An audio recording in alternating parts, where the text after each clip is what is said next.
पता है कि उन्होंने उत्तराधिकारी साहब नहीं बनाया ना बहन जी को, अपने आप तो नहीं बनी, उसमें कोई भी कारण रह सकते हैं, उसमें मैं नहीं जाना चाहता। काशीराम साहब बसपा के बायलॉज में लिखते हैं कि पार्टी और राष्ट्रीय अध्यक्ष के ब्लड से संबंधित कोई भी आदमी पार्टी का पदाधिकारी नहीं होगा। तो बायलॉज की भी हत्या कहीं ना कहीं। अब ऐसे में भैया उपाध्यक्ष, भैया राष्ट्रीय भतीजा कोऑर्डिनेटर, भाभी कोषाध्यक्ष, ऐसे में तो पार्टी प्राइवेट लिमिटेड फर्म होगी ना। पीपल साहब का क्या बचा है इसमें? देखिए, मतलब ये संविधान मन मुताबिक बदल लो, मन मुताबिक पार्टी को चलाओ। तो बसपा भी ये कह सकते हैं कि पहली राजनीति कोई मिशन नहीं है, अब ये भी और राजनीतिक दलों जैसा राजनीतिक दल ही हो गया ना। फिर 20 साल में खड़ा होता है एक वृक्ष जो फलदार बनता है।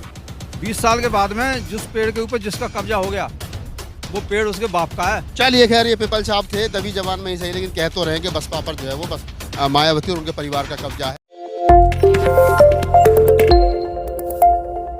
बहुजन समाज पार्टी खास तौर से जो उत्तर प्रदेश में कमजोर हो रही है,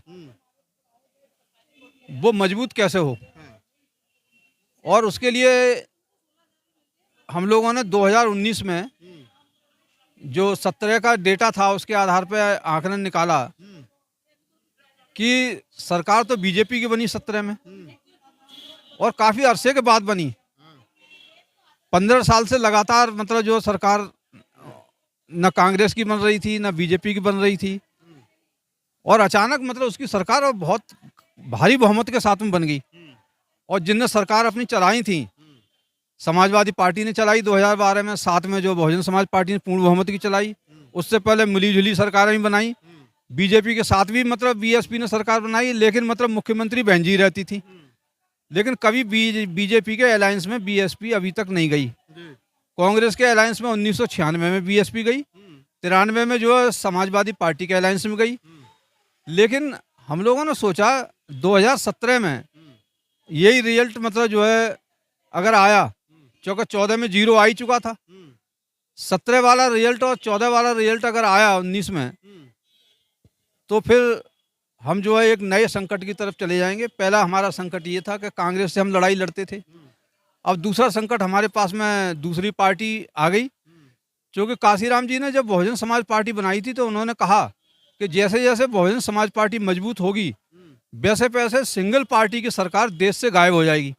उन्होंने कहा था कि मजबूत लोगों के लिए मजबूत सरकारें चाहिए और कमज़ोर लोगों के लिए कमज़ोर सरकारें चाहिए, क्योंकि उनके पास डंडा रहना चाहिए कमज़ोर लोगों के पास में, और सरकार के पास में खतरा रहना चाहिए कि सरकार गिरा देंगे ये हमारी कभी भी, जब हम इनके हित में काम नहीं करेंगे तो।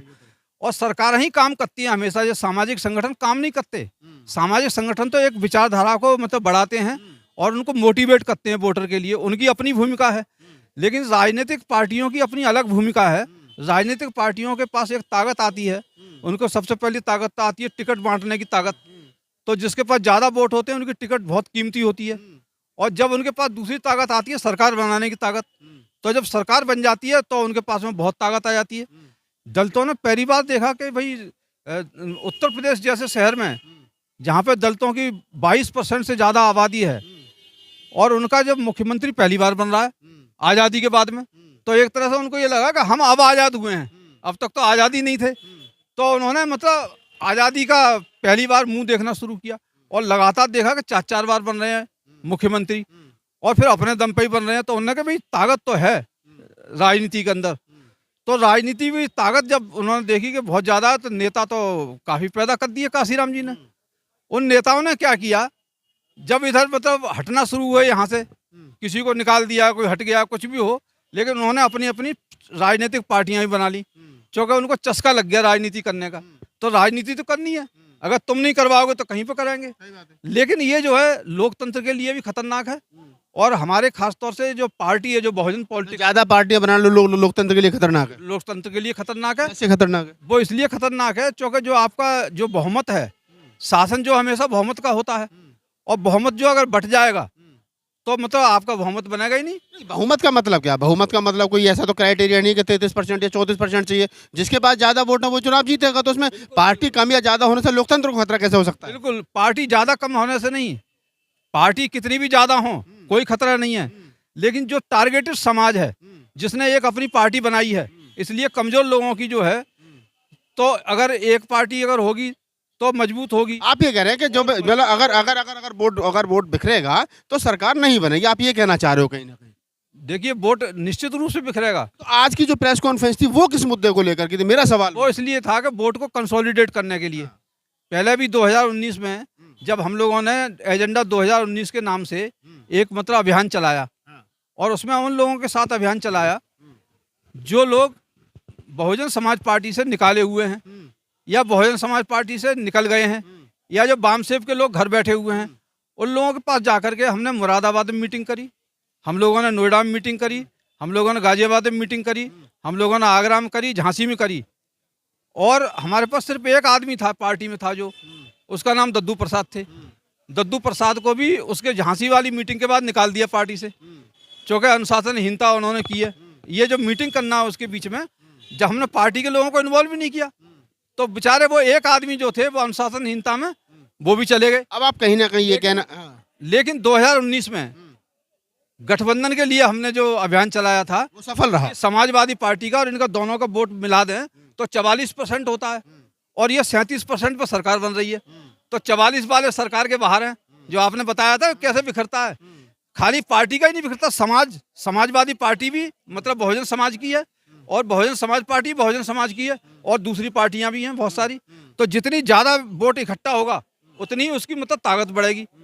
तो अब आप जैसे फॉर एग्जाम्पल आप कांग्रेस का देख लो, कांग्रेस एक बड़ी पार्टी थी उत्तर प्रदेश के अंदर, उसके बाद ब्राह्मण का 9% वोट आता था, मतलब जाटव का 13% वोट आता था, उसके बाद मुसलमान का 20% वोट आता था। ये मिलकर के इकट्ठा बनता था ना, इकट्ठा बनता था, हमेशा शासन किया उसने। जब ये टूटा, अलग मतलब यादव की अलग पार्टी बनी, जाटव की अलग पार्टी बनी, और ब्राह्मण बीजेपी में चला गया, कांग्रेस खत्म हो गई। तो वोट जब बिखरता है तो पार्टी खत्म हो जाती है। मैं वही कह रहा हूँ पिपल साहब, आप ये जो आंकड़े मुझे गिनवा रहे हो और आपने जो प्रेस कॉन्फ्रेंस की है, ये किसके लिए काम कर रहे हो, क्यों प्रेस कॉन्फ्रेंस करी है, इसका मतलब क्या है? जी बिल्कुल बिल्कुल। देखिए 2019 में समझौता हुआ।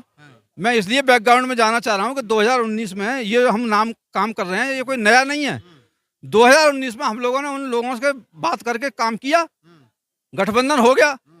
0 सीट 14 में आई थी, 19 में 10 सीटें आ गई बीएसपी की। फायदा हुआ कि नुकसान हुआ? फायदा हुआ ना। अब 2019 के अंदर 2022 देख लो, 2022 में कितनी सीटें आई हैं हमारी? एक आई है विधानसभा सीट आई है विधानसभा की, और वोट कितना आया? 13%। ऑन एवरेज लोकसभा का वोट 1989 से लेकर के और 2000 मतलब जो 19 तक, ये इतने 9 चुनाव हुए लोकसभा के।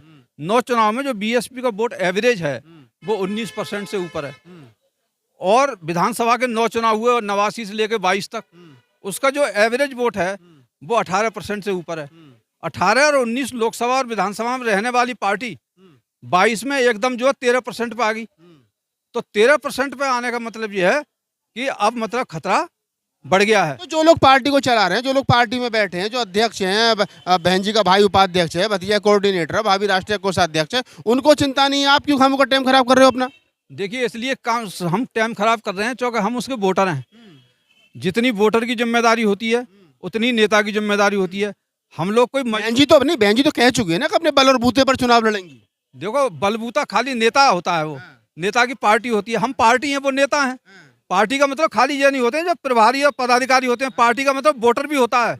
हम लोग जो है अपना खून और पसीना लगाए हैं 1982 से हम लोग मान्यवर काशीराम जी के साथ में काम किए हैं। आप ये कहना चाह रहे हो कहीं ना कहीं कि हम इसलिए काम कर रहे हैं कि 2024 का जो चुनाव है उसमें बसपा और सपा और जो लोग हैं वो पहले 19 की तरह एक बैनर के तले आए और फिर वो चुनाव लड़ें। आप ये इंडिया गठबंधन को मजबूत करने का काम किए। बिल्कुल बिल्कुल, क्योंकि हम लोग जो हैं, आप ये नहीं कह सकते पार्टी नहीं है, हम लोग जो है पार्टी के शेयर होल्डर हैं। शेयर जैसा खरीदता है ना, तो हम शेयर और पैसा भी लगाया, हमने 1 रुपया लगाया, 2 रुपये लगाया, अपनी जान भी लगाई, मेहनत भी लगाई है। कौन पूछ रहा है? तुम मजदूर नहीं है। पूछ कौन रहा है? भाई पूछे या नहीं पूछे, लेकिन हमें शेयर होल्डर, हमें मिलता है प्रीमियम, हमें सम्मान मिलता है उसका। जब सरकार बनती है तो पैसा नहीं मिलता है लेकिन सम्मान मिलता है।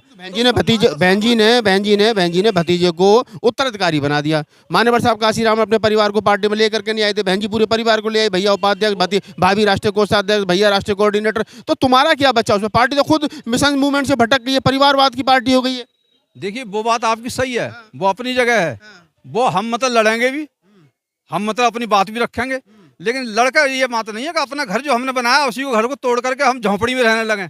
तो इतना हम बेवकूफ़ नहीं है। तो घर तो बचा, जो लोग घर पे काबिज हो गए हैं, या तो उन लोगों को हटाओ, कभी आप सही तरीके से घर को नहीं चला रहे हो, और अगर वो नहीं हट रहे हैं तो फिर दूसरा घर बनाओ। बिल्कुल अंदर नहीं, पहले घर बचना जरूरी है ना। आपको तो घर में एंट्री भी नहीं हो रही है ना भाई। हो या ना हो। नहीं, आप यहाँ प्रेस क्लब में बैठ कर प्रेस वार्ता कर रहे हो ना, तो बहन जी पे कोई असर पड़ रहा है, ना आपको बसपा में कोई घुसने दे रहा है, तो इस प्रेस मीट का फायदा क्या हो रहा है? देखिए जब हमारा घर है, घर में घुस नहीं रहे हैं, घर के बाहर तो हैं हम। घर के बाहर रहेंगे तब तक हमें दिखेगा कि ये घर हमारा है, और जब वो घर टूट जाएगा तो अपने आप कहीं झोंपड़ी लगा लेंगे। जब तक वो टूटता नहीं है तब तक वो घर हमारा ही है। हम उसमें मुकदमा चला रहे हैं उसके ऊपर। ये पब्लिक की अदालत होती है, जनता की। ये जनता की अदालत में हम क्यों? अच्छा चलो, एक लास्ट सवाल बताइए पिपल साहब, आप बसपा में भी रहे हो और क्या नाम है, बामसेप के कैडर में के आदमी रहे हो, बसपा जिस रास्ते पर चल रही है, ये काशीराम का रास्ता है? देखिए, काशीराम जी का रास्ता और बाबा साहब का रास्ता, ये एक मिशन मूवमेंट वाली बात है। और जो पॉलिटिकल पार्टी होती है वो एक मतलब अपना एक अलग उसका तरीका होता है। और जो बहुजन समाज पार्टी बहुजन के द्वारा, बहुजन के लिए, बहुजन की सरकार बनाएगी, ये उसका काशीराम जी का मिशन था। लेकिन उनके सामने ही मतलब उसमें दूसरे लोग भी, अपर कास्ट के लोग भी मतलब शामिल होने लगे, जो उसके मिशन में नहीं था पहले। लेकिन उन्होंने ये कहा कि मैं इसमें ज़्यादा चेंज नहीं, मैं कैडर का आदमी हूँ, बामसेप का अध्यक्ष भी रहा हूँ दिल्ली प्रदेश का, और मतलब जो 82 से काशीराम जी के साथ काम किया है और नेताओं को पढ़ाया है। मैं नेता कभी नहीं रहा, आज भी पॉलिटिकल पार्टी का सदस्य नहीं हूँ, और न पहले मतलब इतने साल 82 से लेकर के और मतलब 2007 तक काम। सवाल मेरा है कि क्या वर्तमान की बसपा काशीराम की बसपा है, हाँ या ना? बिल्कुल है। कैसे है? काशीराम साहब तो अपने परिवार को नहीं लाए, भैया भतीजों को, बहन जी ने तो सारी की सारी पार्टी 25 साल के लड़के को सौंप दी। आप ये बताइए, जब बहन जी को राजनीति में लाए काशीराम जी, उनका पहला सपना क्या था? पहला सपना ये था कि मैं सबसे ज़्यादा जब बलात्कार, अत्याचार, अन्याय जब मेरी बहन के ऊपर होता है, जो गाँव में बसती है, तो मैं नींद नहीं आती मुझे। तो मैं चाहता हूं कि ऐसे मतलब रिप्रेजेंटेटिव, इन महिलाओं की रिप्रेजेंटेटिव देश की जो प्रधानमंत्री बने, उसको मैं तैयार करूंगा तो वो उनकी रिप्रेजेंटेटिव होगी, वो उनको एक आशा और एक किरण। वो मैंने मान लिया आपकी बात, वो बहन जी को सत्ता सौंप करके, पार्टी सौंप करके चले गए। आपने किसी पार्टी के परिवार के आदमी को तो नहीं सौंपी ना, लेकिन बहन जी अपने परिवार को सारा सब कुछ सौंप दिया। अब ऐसे में आप क्या कहोगे फिर? आपकी जो प्रेस मीट है, इसका क्या मतलब रह जाता है? बिल्कुल, जो देखो, उन्होंने, आपको पता है कि उन्होंने उत्तराधिकारी साहब नहीं बनाया ना बहन जी को, अपने आप तो नहीं बनी, उसमें कोई भी कारण रह सकते हैं, उस पर मैं नहीं जाना चाहता।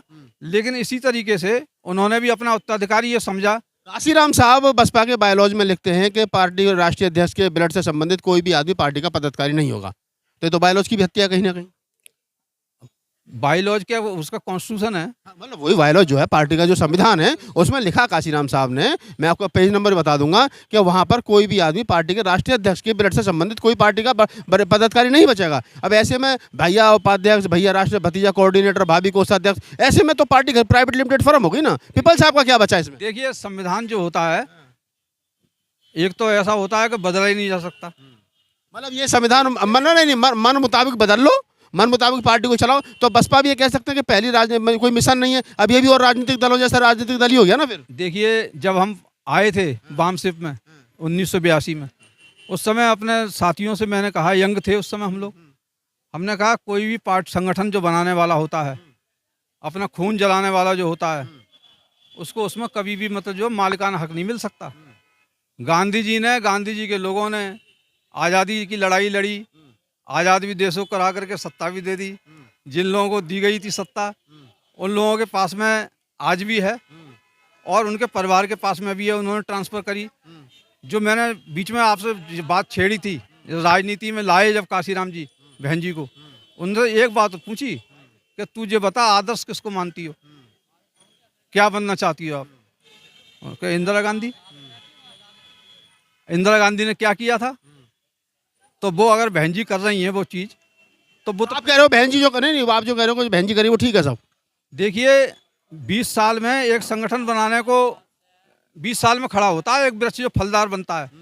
20 साल के बाद में जिस पेड़ के ऊपर जिसका कब्जा हो गया, वो पेड़ उसके बाप का है। चलिए खैर, ये पिपल साहब थे, दबी जबान में ही सही, लेकिन कह तो रहे हैं कि बसपा पर जो है वो बस मायावती और उनके परिवार का कब्जा है। और पिपल साहब जैसे जो कैडर के लोग हैं वो कोशिश कर रहे हैं कि इंडिया गठबंधन में 2024 के चुनाव से पहले बसपा को शामिल किया जाए। और जो बहुजन समाज के सपने हैं जिसको लेकर के वो नारे लग रहे हैं कि नेक्स्ट पीएम बहन जी, नेक्स्ट पीएम का नारा बहुत लंबे समय से लग रहा है, आगे भी लगेगा और लगता रहेगा। क्या होगा क्या नहीं होगा, बहुत सारी चीज़ें भविष्य बातें भविष्य के गर्भ में हैं। लेकिन पिपल साहब जैसे लोग जो कैडर के लोग हैं उनका दर्द है, वो चाहते हैं बसपा में सुधार हो, कितना होगा ये भविष्य के गर्भ में। तमाम